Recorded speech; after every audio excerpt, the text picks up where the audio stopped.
Normally अगर आप जाएं तो नॉर्मल तनख्वाह जिसको कहते हैं सैलरी, हमारे स्कूल में ही सैलरी के कई पैटर्न हैं।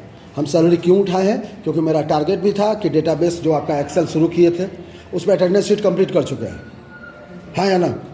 अटेंडेंस शीट काउंट लिफ वाला याद आया?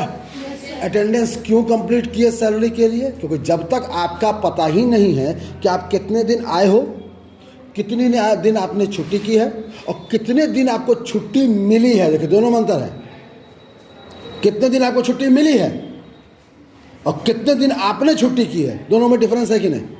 जैसे दशहरे की छुट्टी मिली है और कल मैं नहीं आऊँगा तो दैट इज कॉल्ड छुट्टी ली है। तो छुट्टी ली है तो पैसा कटेगा, छुट्टी मिली है तो पैसा इंक्लूड होगा।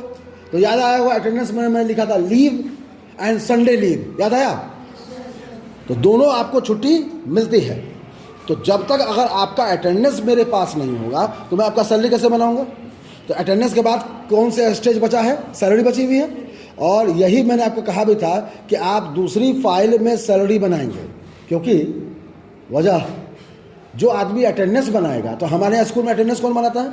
वो एक गार्ड के पास रहता है रजिस्टर, वहाँ सारे टीचर देखते हुए आप वहाँ मेन रोड पर वहाँ बनता है, ठीक है? तो अटेंडेंस बनाने वाला कोई दूसरा है और सैलरी बनाने वाला अकाउंट वाला डिपार्टमेंट है। दोनों डिपार्टमेंट अलग अलग है कि नहीं है?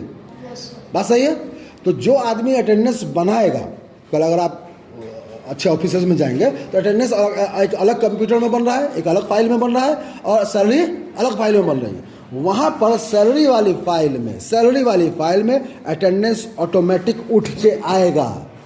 हाँ, आप बुला सकते हैं फॉर्मूला की मदद से, कहीं किसी के पास जाने की ज़रूरत नहीं है कि पेन ड्राइव में दे दो या व्हाट्सएप कर दो, फेसबुक कर दो, ये सब कुछ कहने की ज़रूरत नहीं है। यह सिस्टम बनेगा, एक पैकेज बनेगा। तो पैकेज क्यों बनेगा? क्योंकि मेरी फाइल भी और अटेंडेंस वाली फाइल भी और किसी दूसरे डिपार्टमेंट की भी फाइल, तीनों मिल के एक फाइल बनेगी। तो पैकेज हो गया कि नहीं हो गया? पैकेज हो गया कि नहीं हो गया? अब आइए, तो जब सैलरी बनती है तो पहले क्या बनेगा? अटेंडेंस, जो हम बनाना आपको सिखा चुका है। हम राइट और रॉन्ग? आई थिंक 7 क्लास से लेके 9 क्लास तक ये काम हो चुका है। क्लास 6 को टच नहीं किए थे, उसको भी आज टच कर दिए, उसका भी एक्सेल शुरू कर दिया, यानी कि पूरे स्कूल में एक्सेल चल रहा है। कोई दिक्कत है? लैब थ्योरी चाहे जो भी है, खैर, तो हमको पैकेज पूरा समझाना है। तो समझाने के लिए तो एक बात, जैसे नॉर्मल हमारे यहाँ 2-3 तरह के स्टाफ हैं, जैसे मेस के स्टाफ, ड्राइवर और कंडक्टर के स्टाफ, टीचर एक स्टाफ, अदर स्टाफ में जैसे अकाउंट वाले, क्या